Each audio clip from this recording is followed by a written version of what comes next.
Так, ребята, Ирина Ивановна на совещание и просила меня ее подменить. Так что сегодняшний урок буду проводить я. Тема урока – прилагательные. Что? Вы же уборщица. Ну и что? Это не значит, что я не могу быть учителем. Вы учителем? У вас образование-то хоть есть?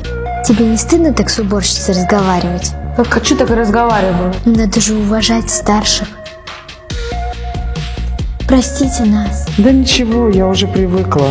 Сама виновата. В смысле? Да я всегда хотела быть учительницей, но плохо училась и школу прогуливала. А почему прогуливали? Я сирота и в детдоме выросла. Некому за мной было приглядывать. После школы сразу работать пришлось. Да я и сейчас еле-еле концы с концами свожу. Простите меня, я же не знала.